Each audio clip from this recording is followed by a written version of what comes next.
What does Steve say is a better route for trading profits, LLC or S-Corp? About to open a business bank account to deposit profits and pay myself bi-weekly. Okay, trading profits. So if you're an LLC and you become S-Corp, you cannot pay yourself a salary. That's another little caveat. So you have to be an S-Corp. Okay. Be an S-Corp, yeah. So, yeah. Tony S-Corp, my friend. Bam. That's a safe bet. Yeah. For most. So even as a trader, because the people might do that where they trade commodity stocks, whatever, incorporate themselves as S-Corp, I guess, huh? I would do that as an S-Corp. Yeah, and that's another thing, because I've seen like day traders do that schedule, and you do so much trading that your top line is like, it could be like a couple of $1 million because it's in and out. You're trying to do, these short trades during a short period of time. So these 1099s come out, they're like, when you look at the sales and the purchases, they're huge numbers. Gotcha. You don't want to put that on your 1040. It's just a big red flag. Okay. It's problems. Fair enough. So if you're doing the trading on the side and you got a regular job, especially, definitely switch over to S.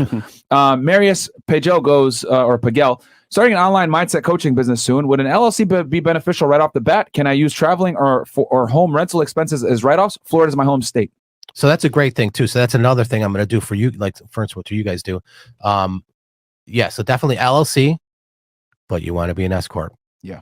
You want to be an S-Corp because that's not it's just, if it's not a rental property, become an LLC, but make it an S-Corp. Yeah. If it's a rental property, just stay an LLC. Is there a way for them to make it an S-Corp off the rip, or do they have to open it up as an LLC just you for can. ease? Yeah, you could do. So, the only thing is just like, okay, I'm going to, open up my ABC Inc. INC. You just don't use LLC.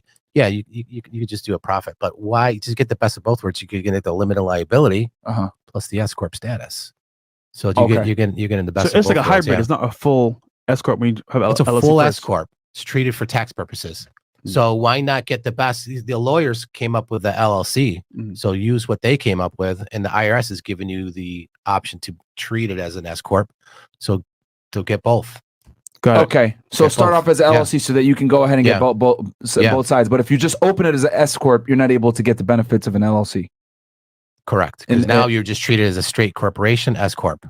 Got it. So you don't have limited liability. Oh, that's smart. Okay. I mean, there is some corporate protection there, that's more from a legal standpoint, but I like the LLC better. So start with LLC, then make it S-Corp. Yeah, a few months in, but do it within a year, right? There's also been things where I've had, like, if it's a limited liability where your account can't get, like, your bank account. I think there's something that has to do with your bank account can't get like garnished. If you're set up as a limited liability, where if it's set up as just a corporation, they can go in there and get it, though. I think that's one of the things too that I learned along the way. That's only, I came across it a couple times. What about child support? Well, child support, they're going to get it anyway. It Damn. doesn't matter what. You can't beat that one. So LLC beneficial off the bat, then switch over, my friend. And then he said, can I use traveling or home rental expenses? Go back to that last one.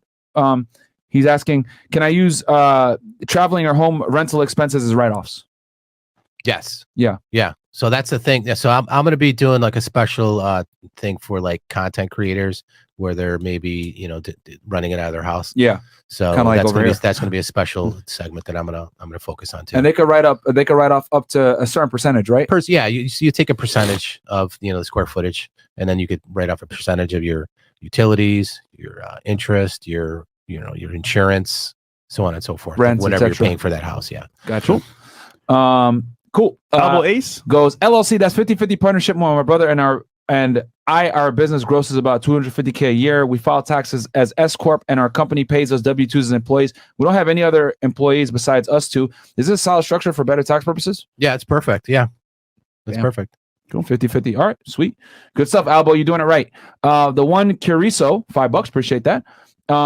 Member Lord Titus, I have a videography business, been filing as a sole proprietorship for the past few years. Would an LLC be beneficial? Yes, get rid of that ASAP. Yeah. That's an L. And become an S-Corp. Yeah, LLC. LLC. What is a sole proprietor? Well, that's not. What is another sole proprietor? Schedule C. Yeah, that's Schedule C. That's what happens. You become a sole proprietor when you don't elect to be treated as an LLC, or if you just do a business and you don't form a corporation, then you just default to a sole proprietor. Isn't that tax more? Yeah, so that now you're subject to the 15.3%. Oh shit! I just knew one thing: don't be a sole proprietor, whatever it is. Yeah. Okay, Don't be so that. yeah, bro. Yeah. You need to switch. So what should he do in his case? Should he So, go yeah. make an LLC immediately? Yeah, go make an LLC, get a tax ID number, and then fill out these two. I don't know if you just write this down. You got to fill out, and you can get this on my book too, because I talk about the two forms and I give the links in there. Write this down. Yeah.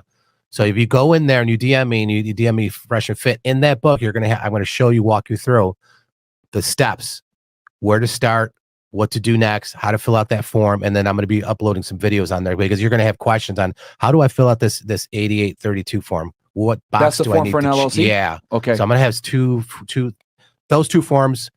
They have some tricky questions on there, and you have to fill them out in a specific way to make sure you don't F them up. So I'm going to give the 2 videos on there that's going to be coming in the next couple of weeks, whatever, and then that'll show you exactly what boxes to check, why to check those boxes, the stuff that we do, the stuff that I do every day. I'm just going to give it away for free. So do they have to, let's say he's in the state of Florida for simple purposes. He needs to make the LLC in Florida. Once he gets that EIN number, right, for making the LLC in Florida, then he goes and does this this IRS form 8832. 8832 and then 2553. Boom. Write Those that down, two forms. guys. So if you want to start your LLC, go to your state, State Department website, whatever it may be, which is, for businesses, right? In Florida, I think it's SunBiz, right? Yeah. In other states, it's called the Department of State for businesses, whatever. Every state has its own thing, but either way, you go ahead, create that LLC in your state, wherever you live. Once it's incorporated, you get an EIN number from the IRS. Then once you have that EIN number, which is basically, think of it as a social security number for your business. Correct. Yeah. You take that EIN number and you're going to go ahead and put it in your IRS form 8832. And then the other one is 2553. 112553. No, 2553. Yeah. And then those two forms are going to help them set up as a LLC? That'll turn the LLC into an S-CORP. Okay. And then you're done. Okay. Yeah. Then you just go walk down to the bank. In his case, does he need to do anything else since he's not even an LLC? He's got to create the LLC. He's got to start right from the scratch. Yeah. Yeah. Okay. Yeah. Yeah. So I just had an idea, bro. You should start a Patreon and do videos about all this stuff behind the scenes. Talk to me about it because I bring the knowledge and the experience to her. I don't bring what you guys have. You guys are the new generation where that's where I was bringing my son in because he knows how to do all this stuff. I grew up, I didn't have a cell phone. You didn't have the internet. Different times. So that's, where, so we'll you guys, we'll do a value exchange. You okay. come speak to my network and I'll have you tips on Patreon. There you go. There you Networking, go. baby. That's how you do it. Amen. Cesar Aguilar. Hey, Myron and Steve, would it be smart to start a car wrapping side hustle as an LLC, stack up a good amount of capital for rental property, then later into more real estate? That's a great plan. Yeah. Yeah. It's a great plan, but for is this the same guy that wanted the car wrapping? I think so. But again, you got to make sure it makes sense because car wrapping is one of those niches where guys have to be into cars. You need to know your marketplace at the very beginning. For example, who's going to be your customers? Can you get customers at all? So before you run into that business, make sure your customers lined up before you even jump into it. And guys, keep in mind, I didn't start my real estate LLC until I had 10 plus properties. So it's not like you have to go ahead and incorporate all your all your real estate properties into LLCs immediately. I bought all the properties under my personal name, and then I switched them to LLCs after. And the reason it's easier. It's easier to buy under your little tip for y'all real fast. It's way easier to buy a property under your personal name and then switch it to an LLC after, because if you try to buy under your LLC name, it's going to be, you're going to get shittier rates. Yeah. You're not going to get as good of deals with lenders, and it's just a pain. What's the form again? Quick claim deed. Oh, yeah. Quick claim deed. Yeah. We talked about that. You know what? Yeah. That's Steve, let's talk about this real fast for the people. So they go ahead, they buy the real estate property under their personal name, and then they want to switch it over to an LLC. What do they need to do? So the first thing, what I used to do when I did it was I'd buy it in, Steve Cologne and a signee. Okay. And a signee. So that left me now I think in the state of Florida, they have a box where you could do and a signee. I think I talked to Rogers about that when you guys were doing that deal. So then you go and do the deal because everything's going to be done with your personal credit. It's going to be your social security number, and the bank wants, you don't want to complicate the whole deal. Who's this LLC? Are they, and all that's why I don't even bother anymore. I remember having those issues. And, sometimes you get some people that are just, they're in the lending department. Yeah, they get finicky, man. Underwriters start goes to freaking underwriting and they ask stupid questions, and they're, it's a pain in the ass. So keep it simple. And then when you go to the attorney or the title company to do your closing, they say, hey, by the way, and a signee, put it in whatever this LLC is, and then they'll make it happen with the paperwork. But yeah, so that's And you transition it over. yeah. Smooth. But you know, I have a lot of people too, and they were talking about like, you know, don't try to create this whole structure. Like, don't put the cart before the horse. Yeah. Like what we did with you, you're talking about like now you're getting to a level where you're accumulating certain things. Now the next thing for you to think about is a trust. Yeah. A revocable living trust. Yeah. Right. So you build it organically. So as you go and you need certain things, you know, if you have a business, don't try to like you know, I had a couple of clients come in and they're like, oh, we went to this tax seminar and this and that, and they had built a trust and they built like this holding company. They built these multiple. I'm like, you don't even have a business and property yet. They had the whole structure in place. And they spent like thousands of dollars doing that. I was like, and they got mad at me. I'm like, well, you don't have to do all this. Like, well, you know, you don't teach this stuff. I'm like, no, this stuff you do organically as you acquire a new business or a new property. There's levels to it. Yeah. You just do it organically, and then they're we pretty build it forgiving. I've noticed for entrepreneurs, like for you to like incorporate the stuff after the fact. Like, I mean, hell, I had Top Plus Properties before I even started. I mean, I just started doing the LLCing and, you know, the shell company, all that stuff. I started doing that like this year, guys. Yeah, you know what I mean. So, and I've been acquiring property for the past year and a half, 2 years. So, you could take your time with it. Just make sure you get it set up right as soon as you can. Yeah. Right. Like there was one guy, and I'm not going to name out there because I've been doing some research on this stuff. And there was one guy, it's funny. And he's like, he had this reel out there talking about getting a trust and putting life insurance in it and getting life insurance. Like he had this whole the like white guy? scheme. He said, I know who you mean, but I won't say his name. First off, you don't like nobody's like, then he's got this whole like it's just like a lot of these streamers out there is like, but you know what's like, scary? Yeah. There's no alternative. So it's either him or the other guy. Yeah, it's like it's just unreasonable stuff. So see, they need you, bro. They need you, man. Okay. This is unreasonable. All right. So we got here. Who's up next? As independent contractor in roofing, should I open an LLC as a consultant? How should I structure a business doing roofing? So again, LLC convert to an S-CORP, and independent contractor. Roofing. Your workers' comp rates are going to be high. I don't know what state you're in, but I know in the state of Florida, you can do a workers' comp exemption if it's just you and two other people that have 10% ownership. And you could save on the workers' comp rate because those rates are high. They're like 30, you know, for every dollar that you.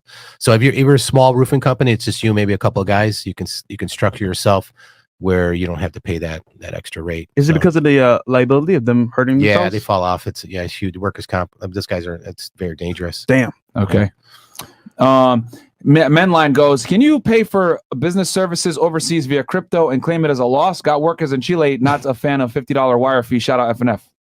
No, that's nigga trying to be smart. Whatever the jurisdiction is in Chile, you're gonna have to be under their jurisdiction for tax purposes. Gotcha. Crypto, man. Elman Howard, how much annual earnings do you need to make before hiring a financial consultant or accountant? Good question.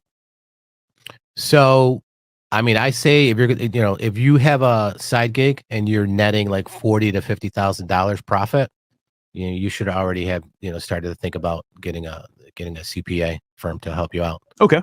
Yeah. Mean Green 816. Yep. Goes, how do you find a good CPA in your city and how much should I be paying for them? Good question. Very good one. So depending on the industry you're in, I would ask around other people, like, whatever it is that you're doing, there's got to be other people that in that circle, and ask them who they use.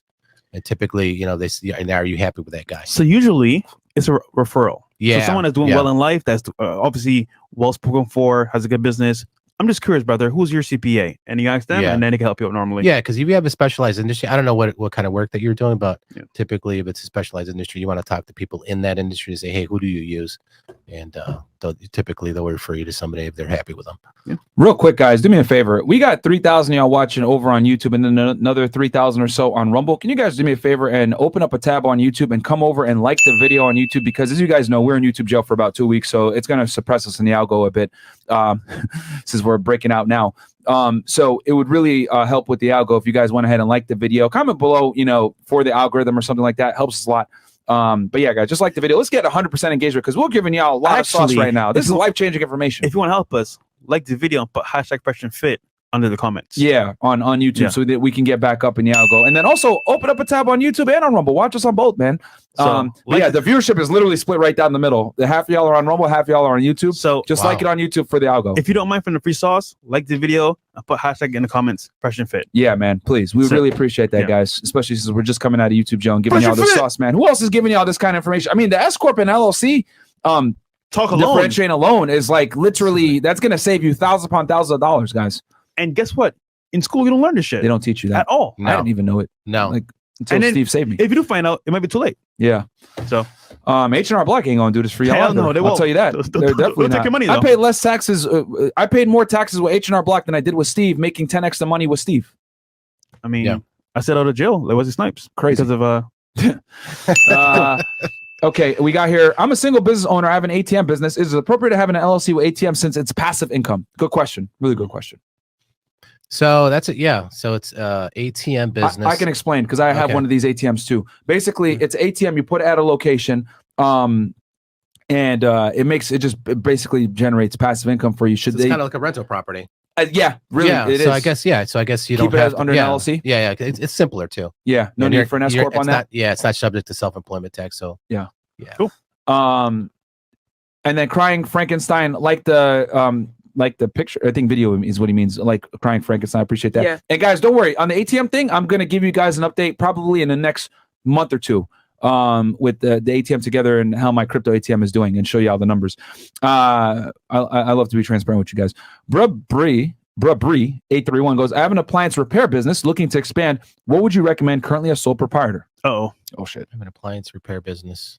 Yeah. Do not be a sole proprietor. LLC, S-CORP. There you go. That was easy. No, so is there ever a situation where it's good to be a sole proprietor? I can't think of one. Yeah. Unless none, you're just right? doing some like selling little t-shirts or like, Some like BS job on the side of just like a real stuff thing? that you don't really care about. And you're like, just like Yeah. a little, That's so an L, maybe, bro. yeah. But Yeah, guys, sole other than that, proprietorship. selling Avon or something. yo, Yeah. don't do that, bro. Yeah. Yeah. That's like what like a woman on the side, a woman could do, like she sells cookies on the side or Yeah. some shit. You know what I mean? Like Yeah, that yeah. for you guys that are Lasagna. actually like earning real income. Like, no, man. Girl Scouts. Yeah, this is only good for U.S. Lasagna. law. Well, yeah, Yeah, I mean, yeah. we're in the US. we're in America, bro. I mean, Canada. I mean, a lot of first world countries have similar setups, right? But yeah, in general, Talk to your local accountant over there. yeah. Or CPA. Daj Roberts goes, is it worth getting an LLC when you day trade stocks and Forex to save on taxes? So day trading, again, I don't like that schedule because you're gonna have to put it in your schedule. It's just there's just high numbers that you're putting in your 1040 that just attract a lot of attention. Yeah. You know, those are outlier returns, and they have certain algos where, and that's why when you have a business, you have to put a code for what type of business that you're in, because what the IRS does is they put those in a repository and they take all that data, and then if any one of those like expense line items falls outside of the ordinary like percentage of what it is for gross income in that particular industry, that's how they flag returns. Oh, Wow. Yeah, so that's why you want a good CPA that knows certain industries, so they know like, look, I know this industry, you can't, and they're doing a good job comparing year over year and to make sure like there's no these crazy Can you swings. even? He's saying when you day trade stocks and Forex to save on taxes, can you even trade stocks or Forex and save on taxes? Well, I mean, if you're having gains, I mean, I would imagine that you want to do it for profit and make money, not Yeah. to take losses, unless you're harvesting them at the end of the year. But in which case you have the wash sales, and that's a whole nother. Is there a way to like mitigate tax liability through trading stocks though? I didn't think that there was a way to do that. I mean, I think if you're trading, you're trying to make a profit and make money. So Which therefore you would I don't not- understand the We gotta ask my strategy dog. there. Yeah, how you gonna save taxes, Yeah. bro? Unless That's you're my dog, Lambo With Raul. Forex and trade, Maybe there's a way. Maybe.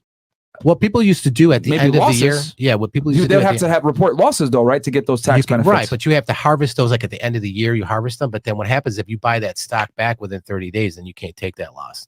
So so a lot of times we will look at portfolio. I'll have my clients come in and we'll look at things that we could do, and one of them is we look at what stocks they have in if they're dogs, they've had them a long time and they're going to lose money on them. yeah, Then I say, all right, you need sell those at the end of the year. And we're not trying to buy them back or whatever. Because what people used to do was sell them at the end of the year Mhm. and then buy them right back in January. oh, You know, but that you can't do that. and then they take the loss. That's called wash sale. So, but you can't buy it back within 30 days. Oh, So they used to do that as the IRS said, no, we can't do that anymore. But yes, a lot of times I'll tell them like, okay, maybe just get rid of this thing. It's either going to come back, it's dead. so it's a very. It Just seems kick to the me like loss it's on, a very, to get tax benefits from trading stocks or Forex is a very nuanced and case by case basis that requires specific tactics and strategies. To The be able only to thing get I it. could think of is if he's got certain things that he doesn't think are going to come back and just wants to get rid of them, then People are just trying to get around Yeah. buying real estate, bro. Buy real estate, guys. If you want tax liability, what's cool, protection, though? man. God damn. But with crypto, Yeah. with crypto, you can actually, you're not subject to the wash sale. So in certain so you can buy it crypto, within yeah. 30 days. So so we talked about it in the text group with Charlie and Miguel. You can we'll tell them harvest losses at the end of the year. If you got some crypto stuff that with the market's been down. So harvest these at the end of the year, and then so you don't lose on it. Buy them right back. So you could do it like a 1231. Take the loss for it on your return and then buy it back. I think the IRS is going to close the loop on that eventually. Yeah, but right now you can take advantage but of it. that's a little W. advantage. Yeah, Bro, we're giving y'all so much sauce right now, man. Legally, of course. Yo, man. But yeah, dude. I mean, so S-CORP for this guy as well, right? Yes. Yeah, S-CORP, bro. We got here Chayamba Liro. First super chat. What if you're an international Amazon wholesale business owner, LLC in the US? I'm outside of the US though. And you start with an LLC. Should you move to an S-CORP? I don't work in the United States. Yeah, definitely. That doesn't matter. Yeah. Yeah. Cool. Yeah, definitely. Yeah, you got to switch to an S, bro. Because there's a bunch of guys that do that like go to like a lot of guys like they'll start an online business and they'll move somewhere significantly cheaper to live. Yeah. But what is it? How much is it up to 100? If you make over $105,000 or something like that internationally, that you have to pay taxes on? Well, see, the U.S. Is the only country in the world that taxes you on your worldwide income. Go figure. Yeah, of course. Uncle Sam's got to get his money. Yeah. So that's why, I was just in Puerto Rico. As a matter of fact, you guys are famous in Puerto Rico. I never had this happen, but shout out to Gene Paul at the cigar bar. So the place I stood at was above. There was an Airbnb, but above the cigar bar. Yeah, really nice cigar bar. And this nice young kid, and he's a huge fan of you guys. And then all of a sudden, he called his brother, his cousin, his best friend.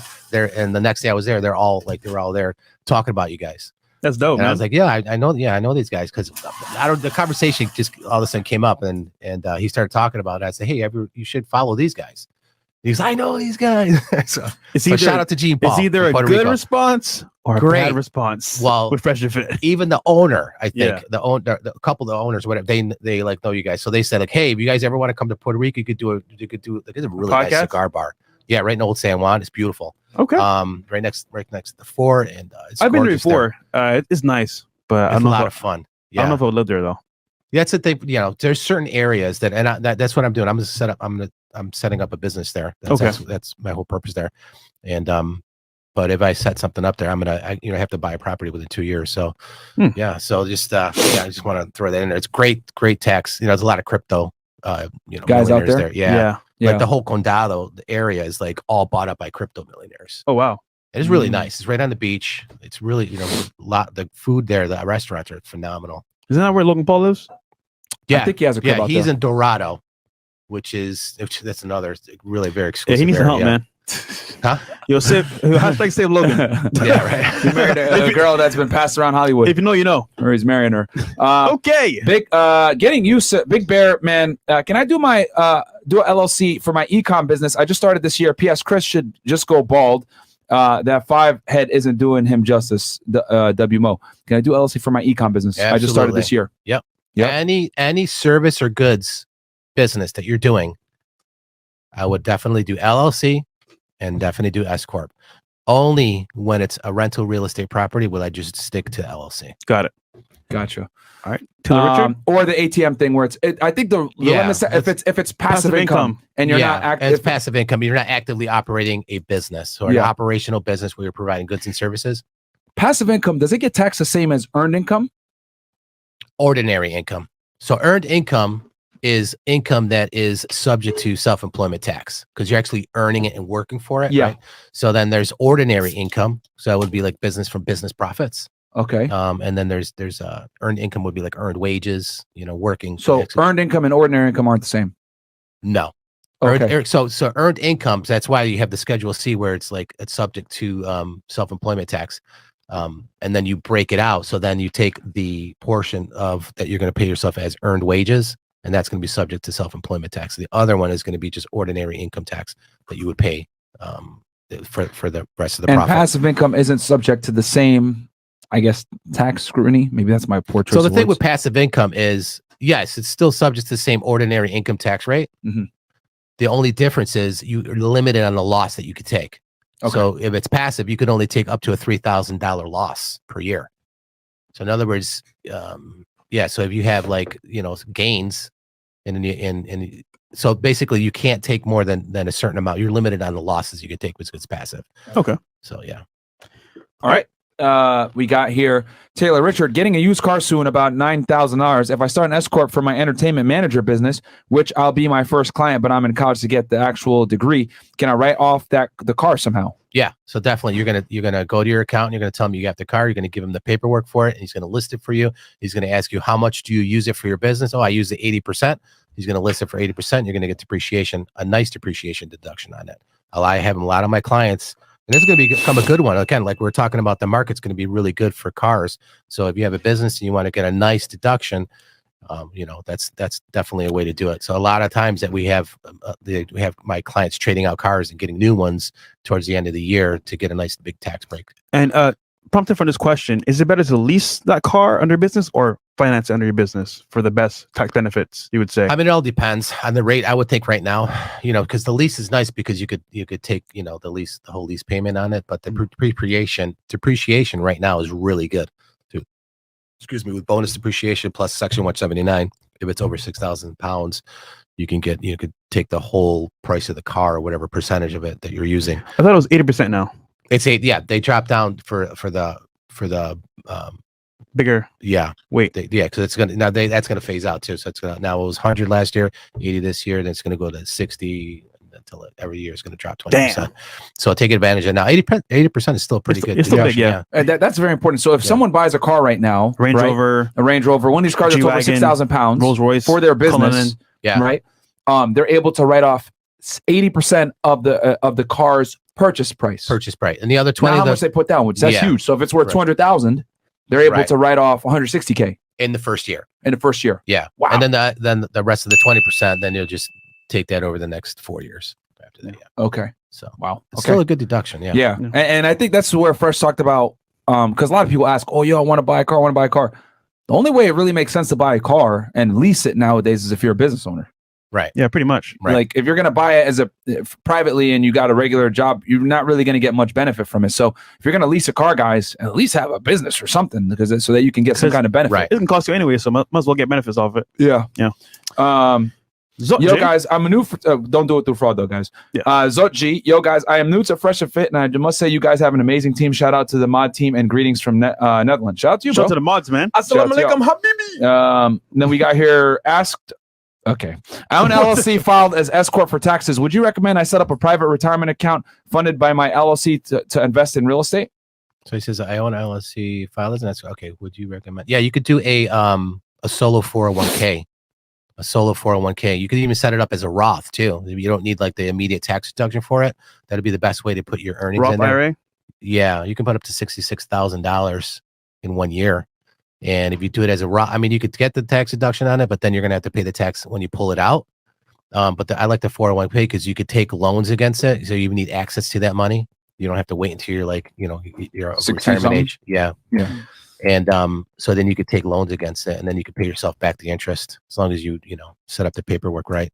But yeah, definitely that's solo 401k. You should look into that. Okay, cool. G goes, should I create a company if I earn money from YouTube? Yes. Yeah, yes. Absolutely, bro. I run a trucking business as a sole proprietor. Yeah. Just when you get those words.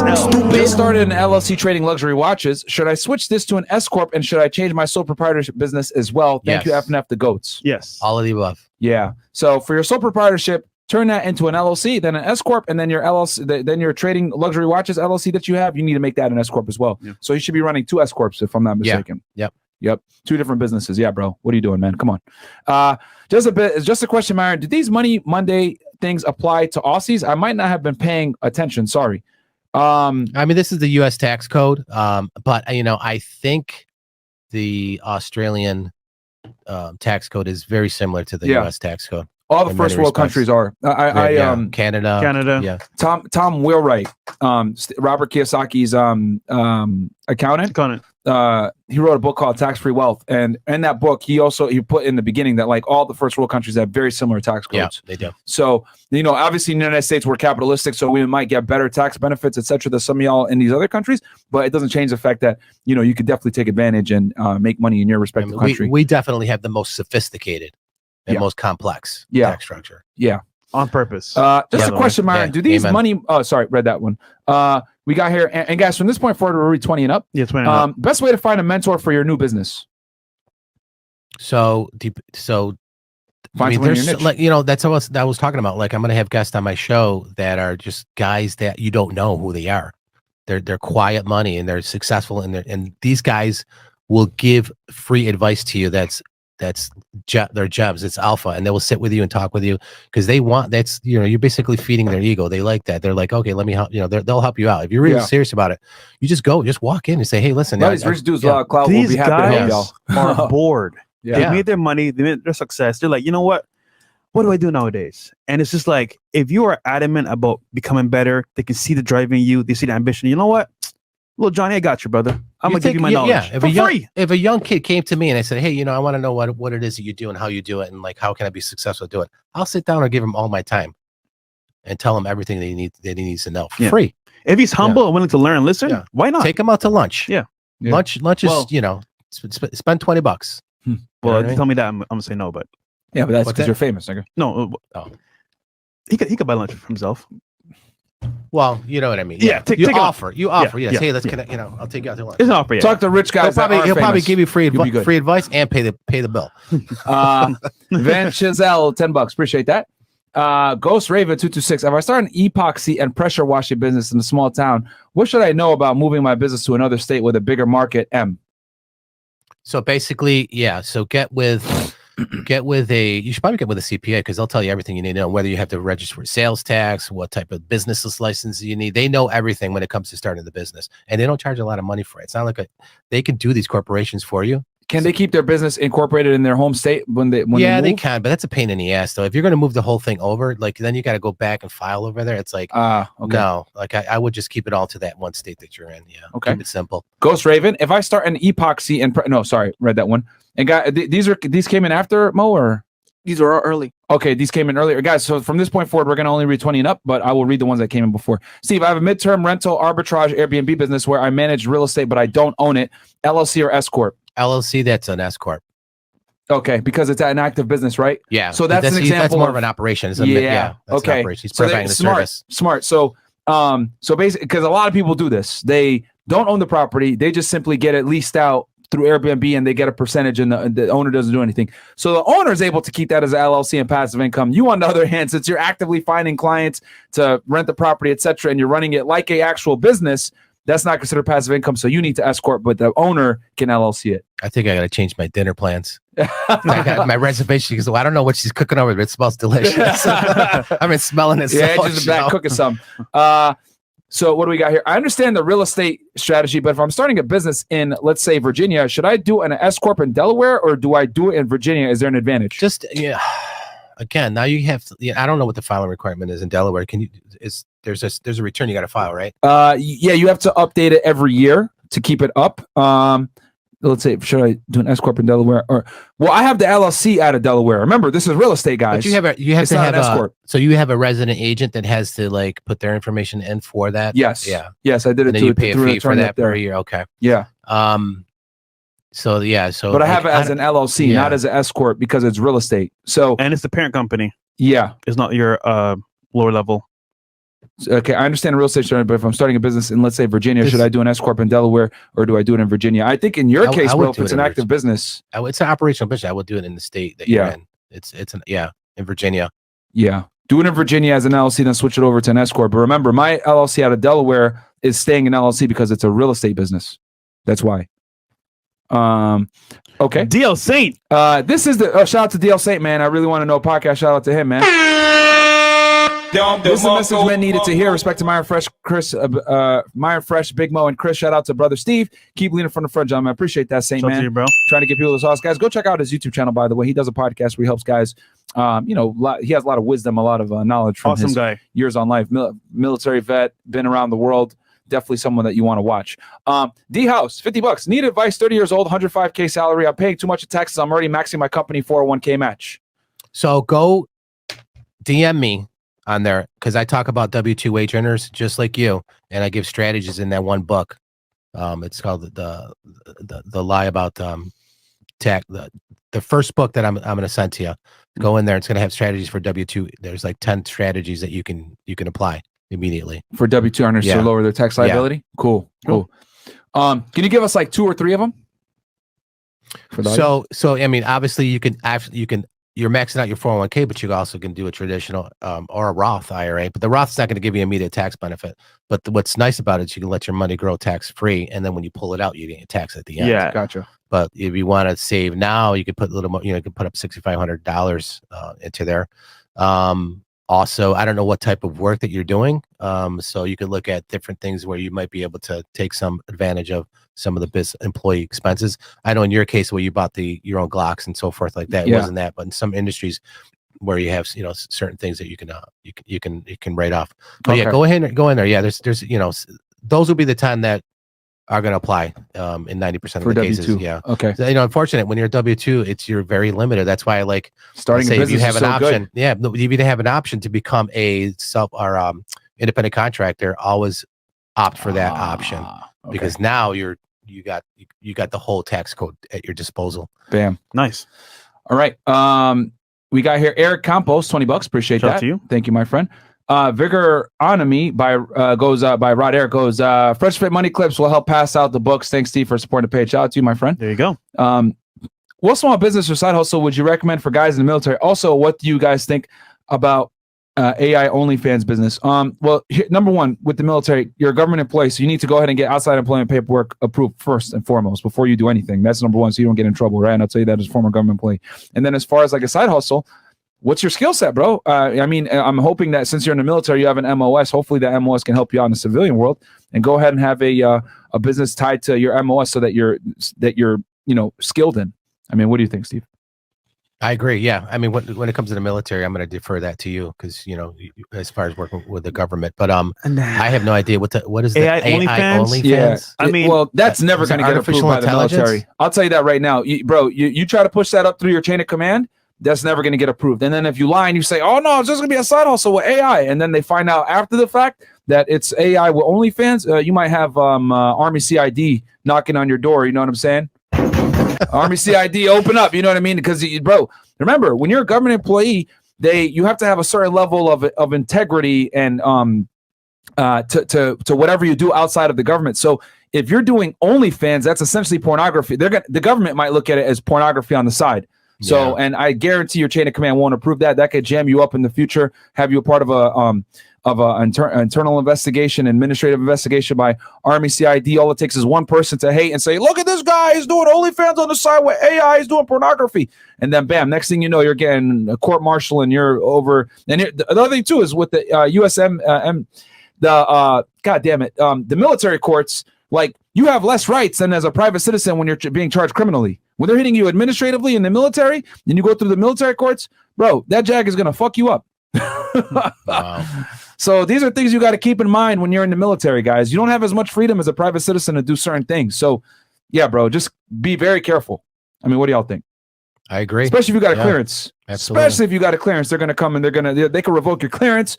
Like, bro, you got to you got to move intelligently when you work for the government, especially when you got a secret, a top secret, etc.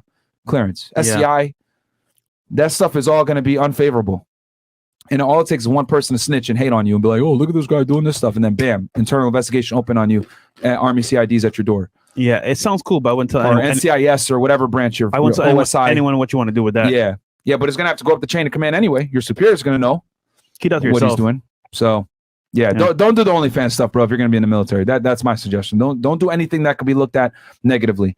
I purchased my home last year this month. What benefits can I get by moving out and renting my current home to a family member? Can I start an LLC with that? Yeah, definitely start the LLC with it immediately if you're going to do that. Cool. So you guys are getting so much sauce, man. This is like, bro, this is probably one of the most value-packed episodes we've done in a very long time. Shout out to Steve. Yeah, shout out to Steve. Hey, Fresh to Fit, I own a restaurant, but I made it as a sole proprietor.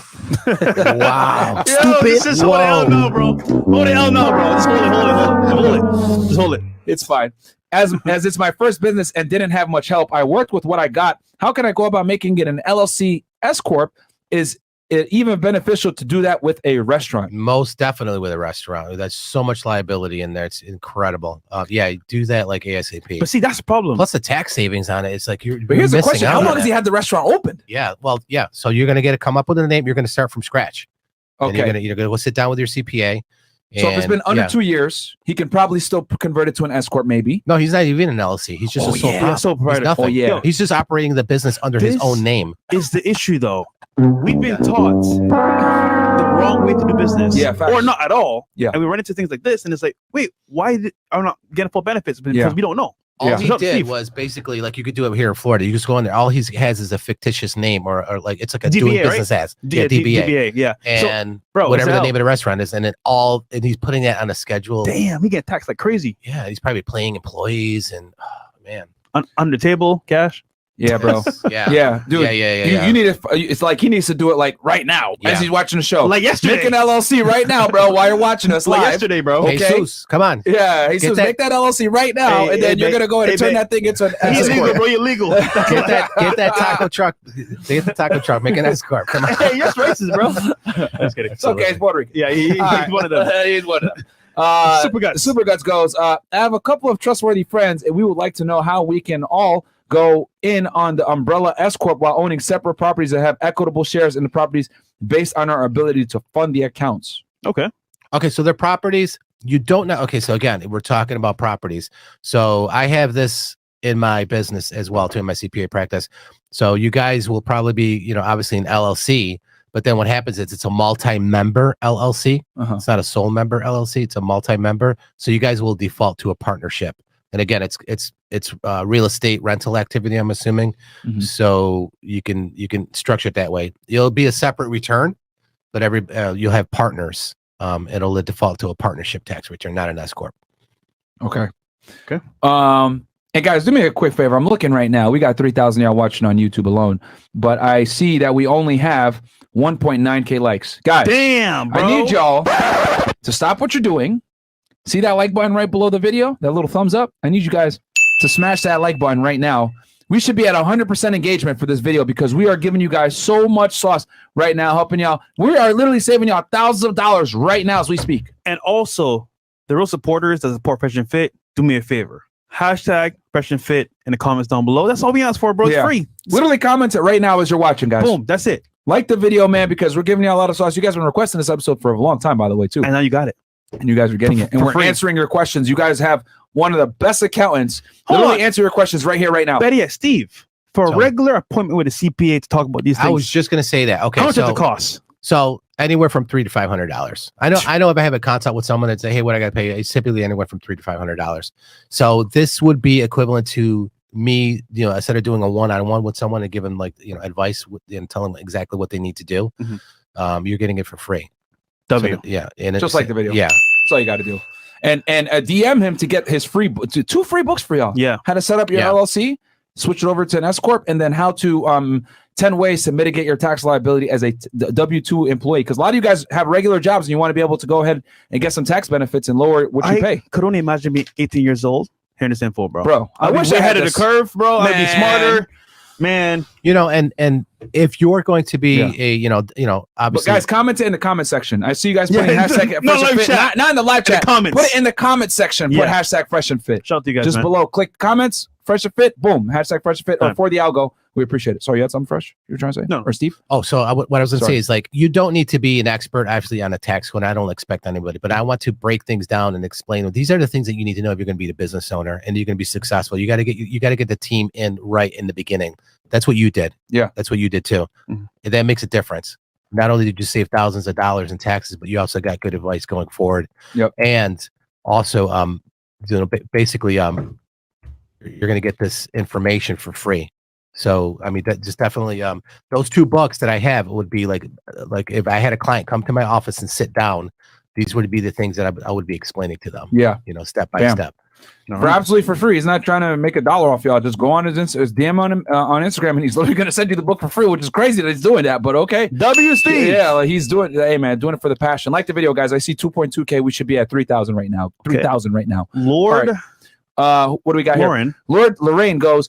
Can you discuss or offer advice on how a U.S. citizen can create foreign LLCs or S-Corps, subsidiaries, foreign irrevocable trusts, shell companies, and DBAs legally? That is, that's a packed question in there. U.S. citizen create foreign LLCs or S-Corp subsidiaries, foreign irrevocable trusts, shell companies, and DBAs. Foreign LLCs or S-Corps, I don't know anything about, to be honest with you. So, I mean, every jurisdiction, every other country right now is different. Subsidiaries, foreign irrevocable trust.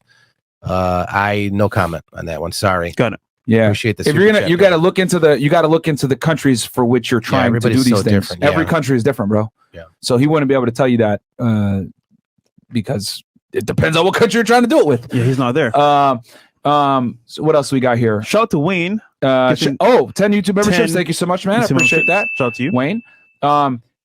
Casey Travis goes, I'm a trucker driver. I think he means I'm a truck driver and get paid at 1099. Should I open an LLC or S-Corp? And is that legal to pay yourself if employed as an independent contractor, especially in trucking industry? Yeah. So you're going to be you're 1099, immediately become an LLC S-Corp. Give the person who's paying you, whoever's paying you on 1099, you're going to fill out a specific form. It's a W-9 form. On there, it's going to have the name, address of your business, and it's going to have the EIN number. And you're going to give that to the lady, and you say you're going to pay, or whoever in the office is, a guy, and you're going to say, you're going to pay the checks to me.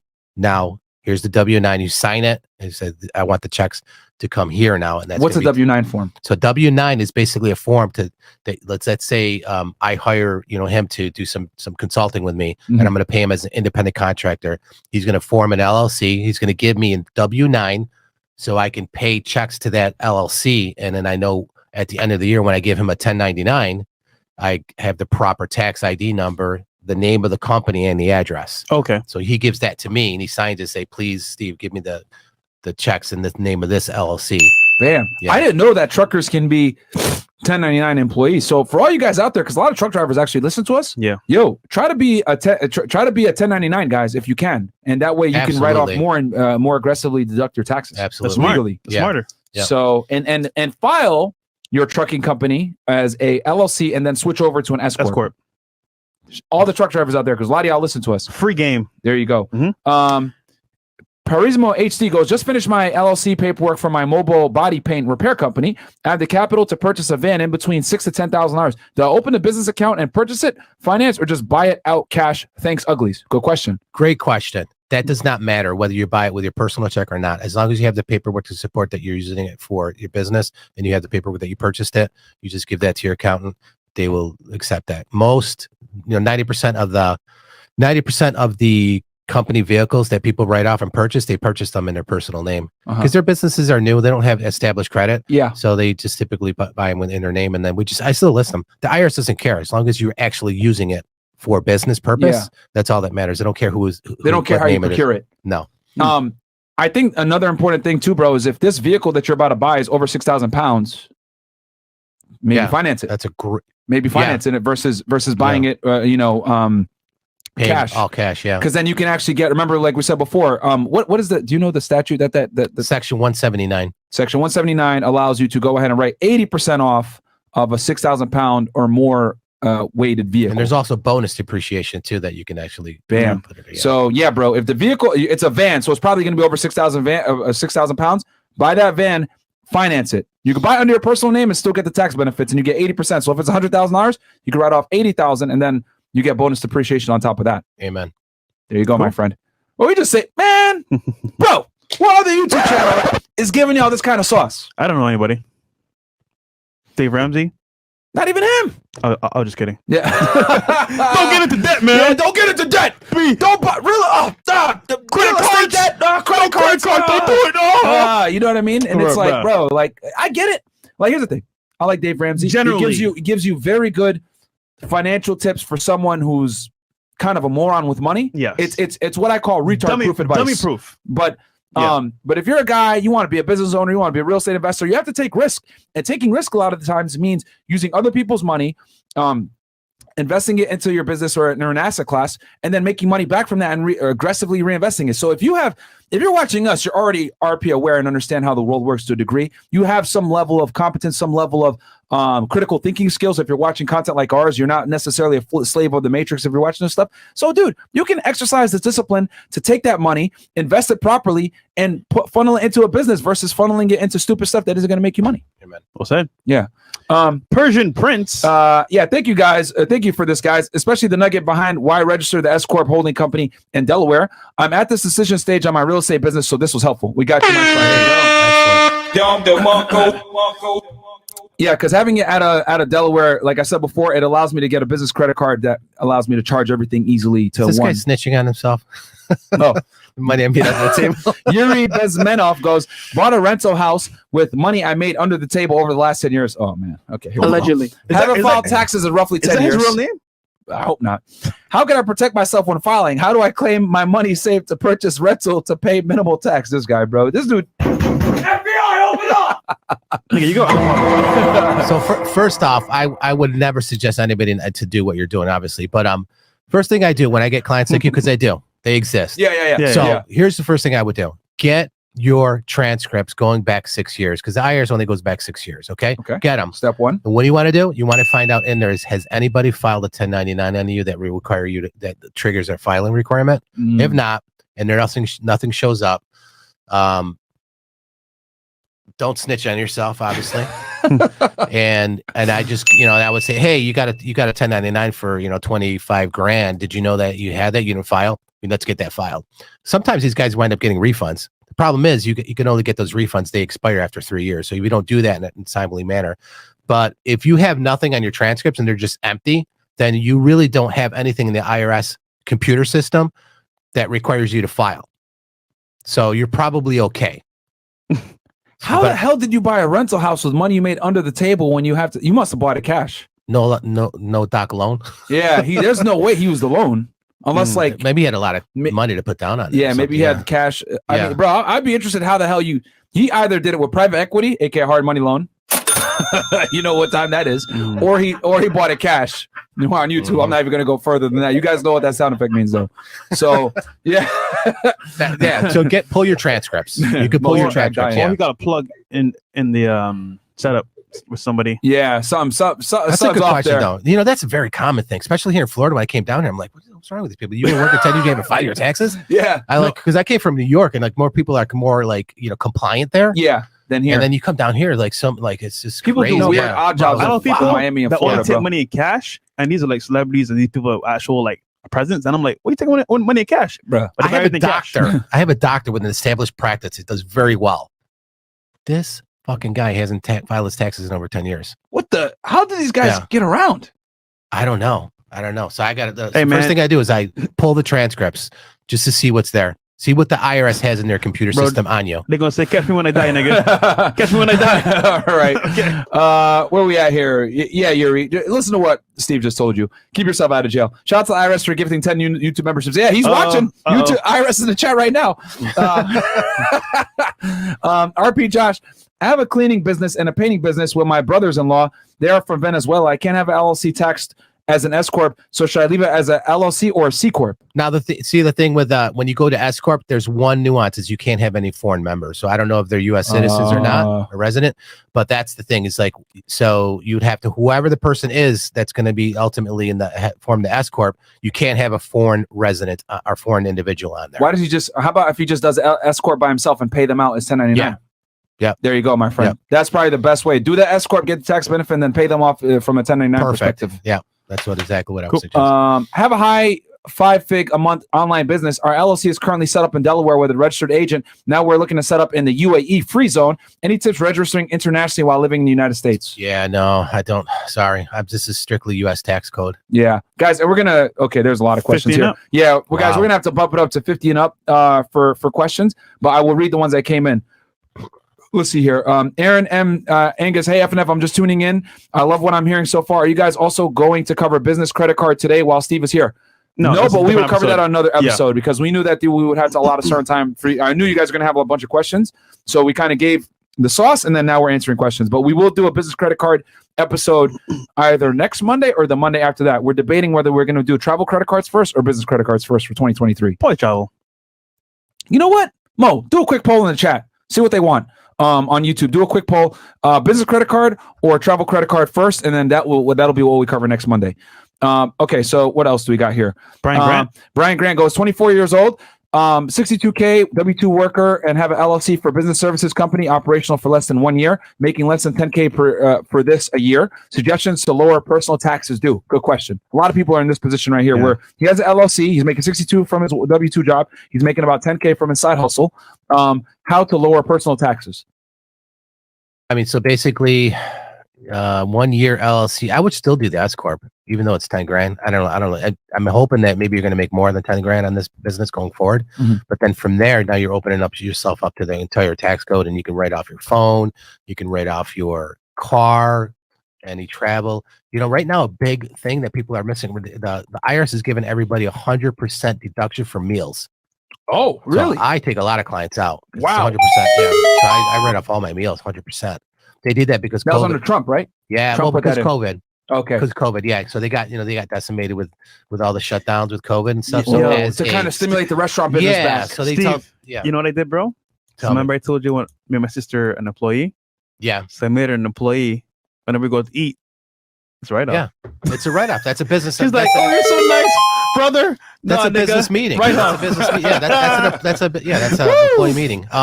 Yeah, so definitely. So that's 100%. So I mean, and it just make sure when you're using the card of your business when you're doing that. I mean, it makes it a lot easier. So just use your business card for that. Yeah.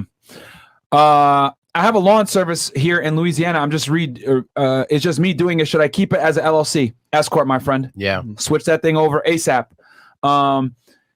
And for all you guys that have your LLC and it's been that way for a year or two, bro, y'all need to switch now. Yeah. Like now. Okay. Like I'm literally talking like as we're talking.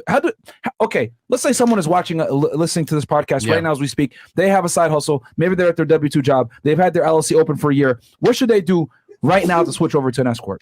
So basically fill out those 2 forms. Get my book because I walk you through that process, and you go through there. And I'll have those 2 videos that loaded up soon on exactly how to check the boxes and because it's very easy. And then you fax the forms to the IRS. So yeah, get that, and then IRS form 8832, 8832, and then 2553. They're easy forms to fill out. I mean, it literally take like maybe 10 minutes. And that will transition their LLC over to an S-CORP. And both forms or just one of them?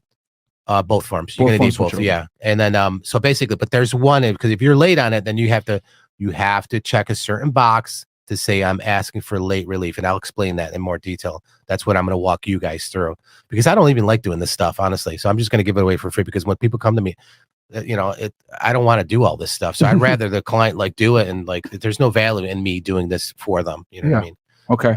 So yeah, man, all y'all that are listening, switch over to an S-CORP immediately. He just told you guys the 2 forms, IRS form 8832 and 2553. 2553. Yeah. You can literally Google them right now and start filling them out, guys. Yeah. The sauce would not exist without you two. Don DeMarco, for all of you, truly grateful. We got you, bro. Shout out to you, bro. That's what we're trying to do, man. Trying to change lives, help you guys become better men. Shout out Wayne getting 10 more YouTube memberships. Shout out to Wayne supporting, bro. Shout out to you, Wayne, man. Because, bro, ain't nobody giving y'all more value on YouTube than us. Everybody else is reacting to stupid ass videos, telling you guys about, but this is what's going on, and crying and shit like that. We're giving you guys solutions to actually help dig yourself today out of this stuff, man. We actually give y'all actionable information in detail with experts to help you guys get to where you want to go. And the most important part, we do it completely free. Yeah. And look, we're not charging y'all nothing for this. We live good so you can live good. Yeah. Simple. You guys are sending in the super chats and answering, but bro, it's worth the value. I mean, actually, $20 to answer we should do business credit cards, because business credit cards give you access to a lot more than just travel. Yeah. Well, I want to see what the poll, what did the poll say, Mo? Listen, business. 75% business credit card. Business. So business credit cards. Yeah. Okay. Business. Yeah. Shout out to you, Wayne. Thank you so much. The process Nate Tilley's pursuit of excellence goes, I reached out to Fresh, the processing. I want to teach how to get local businesses more clients as a service. Been doing it $40K a month for 3 years now. I think y'all are widely overlooking and sleeping on this opportunity. Much love, y'all. Thanks. Shout out to you, bro. I'll look into it. Okay. IRS W Stream, why y'all need to like this video? W Stream, why y'all need to like the video? Steve giving y'all all this valuable info to improve your life. Some of y'all are going to hear from me in April. I always get mine. That's true. That's true. One way or another. IRS in the chat, man. Avery Watson, he's definitely looking at that dude that hasn't followed for 10 years. Why would you say that, bro? I would need a in-on account with a random name. Hopefully that's what it was, bro. But that's crazy. Okay, Avery Watson goes, I'm working on the revocable trust now with properties. The lawyer said I should be LLC and land trust. Should I be an S-CORP? Also, I'm a travel healthcare worker. I have option of 1099. If I switch, won't I need to wait for 2 years to buy more houses? So you have a revocable. So I mean, this is real estate again. So I'm going to go back to real estate. You can remain an LLC. You don't need to do the S-CORP. Yeah. Good question here. It says, I'm a travel healthcare worker. I have the option of a 1099. If I switch, won't I need to wait 2 years to buy more houses? This is a good question. Because, so it's a two-part question. I'll tell you right now, bro. Do not, okay? I made this mistake. Yep. Do all your real estate stuff while you're still a W-2 employee, okay? And then when you're ready to go ahead and do the whole entrepreneur 1099 stuff, do it after your real estate stuff is done. Yeah. Because if you plan to use loans from a bank, the worst thing you can do, this is literally life-saving advice. Write this shit down. I'm about to tell everybody in here. If you're thinking about buying real estate, guys, okay, and you have a W-2 job, and you're like, you know what? I'm going to quit this job and do my entrepreneurship stuff because it makes more money.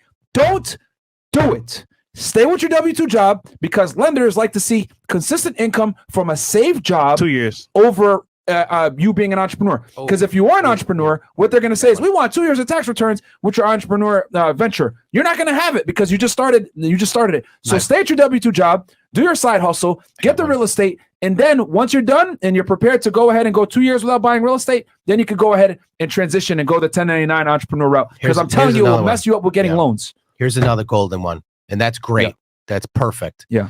However, that was my mistake. You are going to be in the same line of work where he wasn't in the same line of work. So he went from government job to doing something different. So get a CPA. Why? And I do these letters all the time for this specific reason. You can have your CPA write a letter to the underwriter saying you were a W-2 employee and you're still doing the same type of work and sign off on it and vouch for it. Oh, wow. Yeah. So that's a way around it. The same line of work. The 2 year thing. Yeah. Okay. But you're right with the business stuff. Once they do that, it creates a problem. It creates like, whoa, what's going on now? Yeah. Lenders hate to see that. As long as they see it's the same, like, oh, this is health work. Oh, he just changed it to this same income. Got it.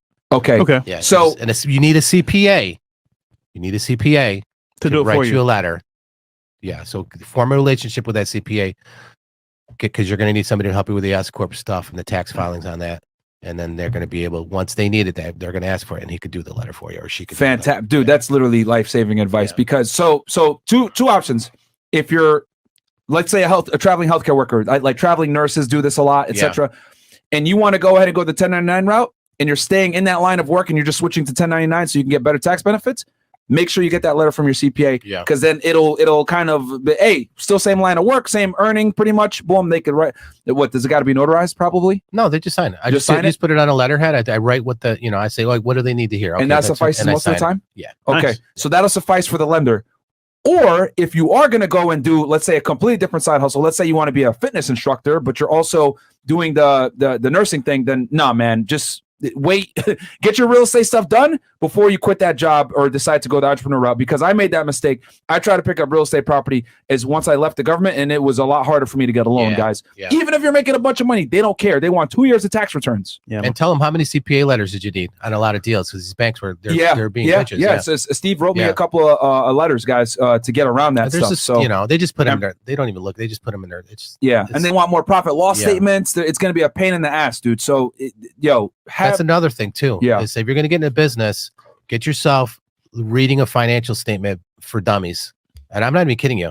You don't have to be an accountant, or just basic, learn how to read a financial statement, because you're going to run a business. You're going to want to know where you stand. And that's going to, that's important. So, So a really good question, bro, because a lot of people make that mistake. They try to buy real estate and they just quit their W-2 job. Oh man, that's going to be a problem. Unless you plan to buy houses cash or do hard money loans, which you don't want to do that. You're going to have issues with finding lenders to give you money. Let's see here. AJ, Mary, got a house with my wife. Oh man. Allegedly filed the loan under single. What do I do if I'm trying to put this under an LLC for tenants? I do have a small ATM business under a different LLC. Wife's on board with prenuptial provided she has one house.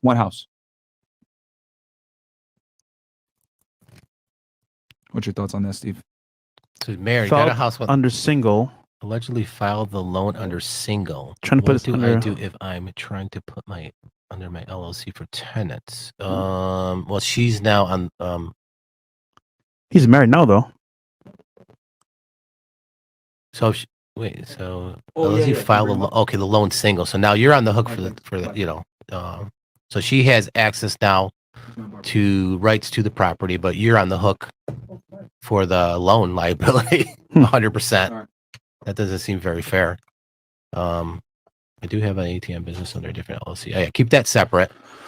Wife's on board with posts prenuptial. Yeah. So it sounds like you're on the hook 100% for the loan, and she has 50% of the rights to the property and not on the hook for the loan.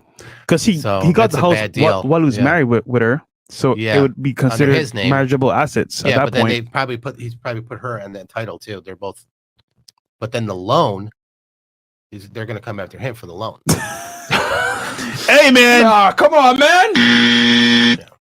God damn. So yeah, but definitely keep the LLC separately. So I'm not sure what you're trying to ask. It's like, yeah, I mean, hopefully things work out. I mean, you can't get. He's trying to put it under an LLC for tenants. I think so. He probably wants to rent that house out, but he didn't specify if. Because you could do the quick claim deed to the LLC, so that shouldn't be a problem. The bank doesn't care because ultimately. But either way, his wife's going to have access because he's married to her, right? Yeah, but ultimately the bank has what's called a mortgage that trumps all. So they don't care about who's title, this and that. They have the first rights to that property if you default on a loan. So as far as doing the LLC, do it to protect your liability and the asset. But we also don't financing is something different. That's a whole separate issue. So that the two don't have anything to do with the other. I wish he specified if it was a single family home or if it's like a because if it's a single family home, he's got to leave. I mean, but if he's going to put tenants in there, I would say definitely. You got LLC in anyway, right? Yeah. Right. So regardless whether it's a single family home or it's a multi-property house and you're going to still live at it, right, and maybe rent other units out, you got to LLC it anyway. So because if they sue you, they can come after your personal assets. So that's a layer of protection for the limited liability. So yeah, you want to put that over it. Okay. All right. And don't buy a house with your wife. Like, come on, man.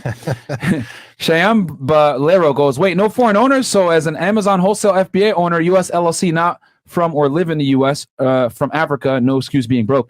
I can't switch to an S-CORP? S-CORP? Okay, he's a foreign owner. Oh, yeah, you're a foreigner. Yeah, unfortunately, no. Yeah, you can't do it. That's unfortunate. Yeah. Some people do get away with it, actually. I don't even know if the IRS system is like, because they'll get a tax ID number, their tax identification number. Yeah. Which kind of acts like a social security number. I've seen it where people have set it up and come to me and I find out later, like there's partners in there that are like foreign. And I don't know if the IRS has a mechanism to check on that, to be honest with you, because I've never seen anybody get checked on it before. So it's kind of like, I think, a loop. Yeah, it could be a little bit. Yeah. I mean, I wouldn't recommend people to do that, but, going in only, but I've seen it done where it's done and it gets done successfully. So guys, by the way, we got 2.9, almost 3,000 y'all watching on YouTube, but we only got 2.4K likes. Let's get up to 3,000 likes, man. Like the video. We're giving you a lot of sauce. Thank you, Chayamba. Who's up next? Mo?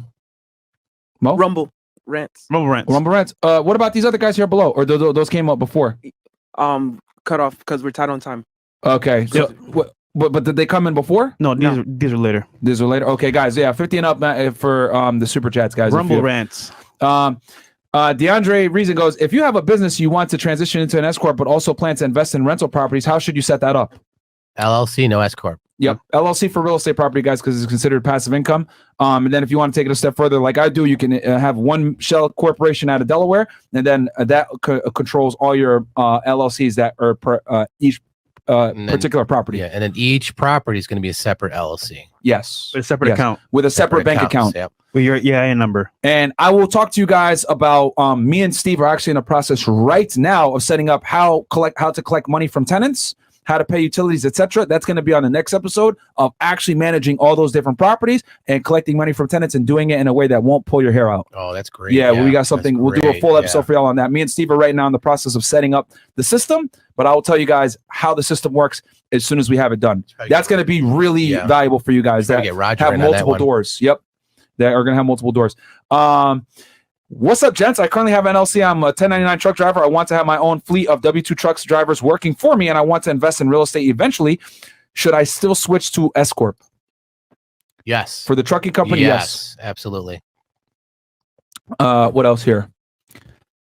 Well, this is good, man, because we got a lot of guys that are set up as LLCs that didn't even know this stuff. Yeah, that's crazy. Yeah. Wow. And then the sole proprietors, I'm like, bruh. That's the guy running the restaurant. How about that? Yeah. For how many years? We just saved him tens of thousands of dollars. You don't know what you don't know. Yeah. So now you know you can make a change for it. But I mean, we're not taught to like actually like learn this stuff in school anyway. Right. So it's kind of like you got to learn on your own. Yeah. So, BPO says I'm a commercial fisherman and file all taxes under my name.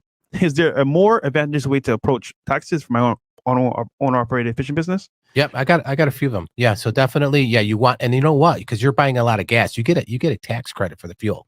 You can file on. Yeah, it's pretty substantial. Nice. Yeah, so you want to file definitely. You can definitely become an LLC and S-CORP. Definitely. Cool. Yeah. What's up next here? 6-9 goes. I bought a Tesla in California for $9,500. Tax incentive. I'm signed up for the Uber. Would I be able to form an S-Corp and buy the car of myself and work it as an S-Corp after? I think he means buy the car for myself and work it as an S-Corp after. And he bought a Tesla to drive Uber. Yeah, so definitely it doesn't matter that you bought it after. So yeah, as long as it's business use, which obviously Uber is, and then you're just going to have Uber pay you in the LLC. You're going to convert it to an S-Corp. And you're going to get the deduction for the depreciation in the car that you bought, and it's all good. Uber's a valid side hustle. Yeah, it is. Like it's a very and they're able to go ahead and do that as a 1099, right? Absolutely. So they're able to write everything off. Well, they're smart. Yeah. Uber's smart. Uber's super smart. Super smart. Because they're a contractor too, right? If I'm not correct. Yeah. So super 1099. So for real quick. So let's say someone here wants a side hustle, but they can't. Maybe they don't have a skill set yet. They're not able to do so. The best way to do it is create an LLC. Yeah. Turn it an LLC for Uber. Yep. Turn it into an S-Corp. Yep. Go ahead and procure a vehicle. Yep. They can write the purchase of that vehicle off. Yeah. Even if it's under 6,000 pounds. Yeah, because you still get the depreciation. Depreciation. And there's also bonus depreciation. So if you can, guys, try to get a car that's over 6,000 pounds. Use it for so that you can get that 80% tax write-off, as well as the depreciation. Do it for Uber. Your 1099 employees are able to write off maybe if you put bottles of water in your car, if you keep your car washes, everything that you do for that vehicle to maintain it for Uber, and then you can write all that stuff off. Even the worst case scenario, if you get a used car, it's not 6,000. You're still going to get 20% because the car is depreciated over 5 years. Yeah, I'll buy a used car. 5 years. Yeah, a used car for sure. Because a lot of miles on it. But they should finance it though, right?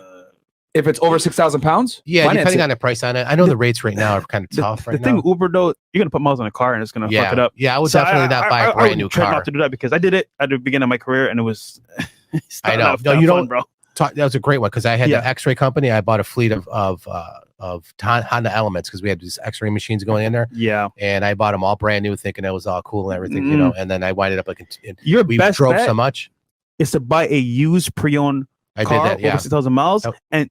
Over 6,000 pounds? Sorry, pounds. Pre-owned, over 6,000 pounds. Yeah. And then at that point, like, I would just make sure the car has no issues. Of course, it's pre-owned, it shouldn't. Yeah. And then drive that. But buying a new car. Don't buy a brand new. Should they finance it or should finance it, right? Because they're basically, so they can get the full tax write-off because you're writing off the 6,000 pounds off the purchase price, not what you put down, right? Yeah. If you can get a good deal. If you can get a lease pre-owned, that's awesome. Get a lease and pre-owned? If you can. I'm saying you write off the whole lease. Yeah, you write off the whole lease payment. You know, so each payment. Yeah, you can write it off. So yeah, man, I think leasing is the route to go for Uber. Money on the side. Yeah, if you get benefits as well from taxes, then awesome. Until you can get a real skill set that will pay you more money. Yeah. Problem with leasing though, don't they have that mileage thing where you return it in the mileage?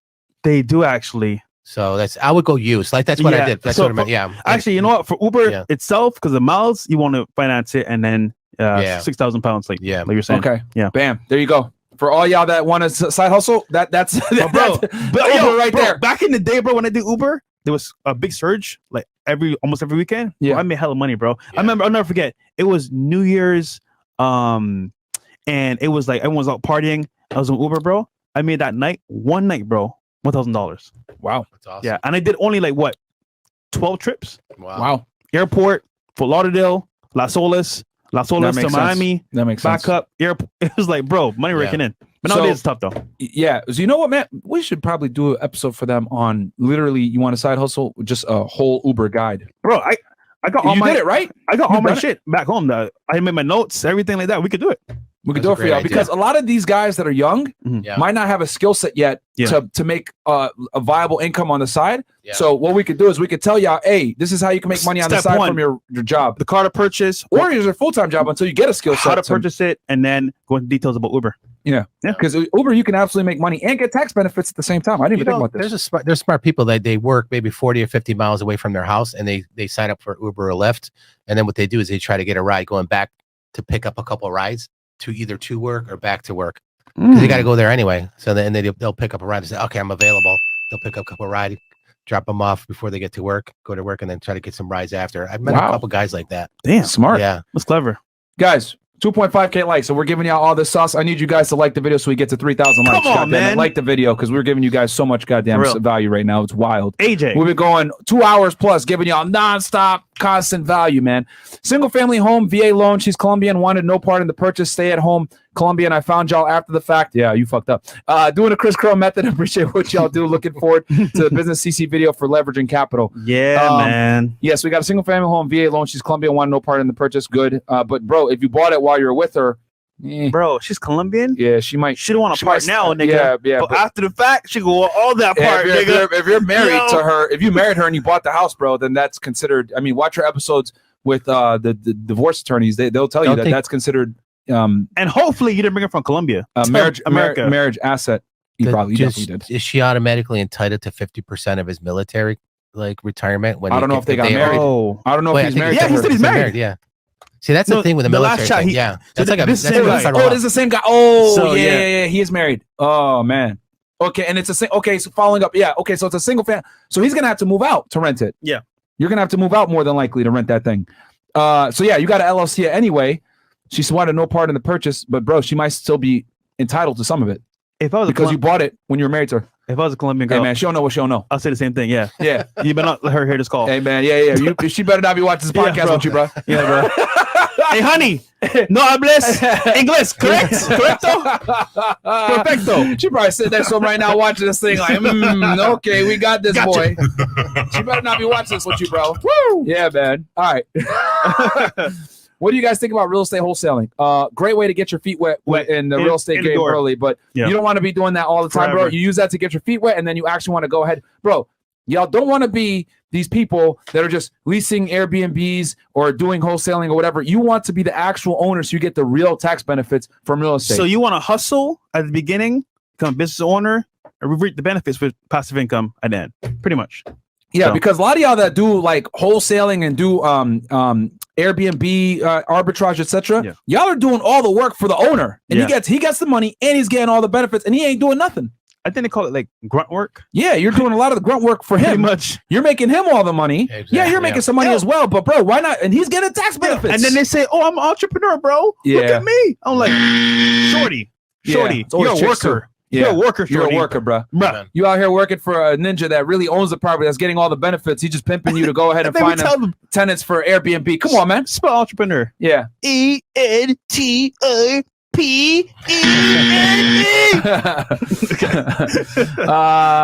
Okay, cool. It's spelled IDIOT. That an idiot. That's what you are. Peter, doing 20K a month cash, no job, having an LLC for previous business. Yo,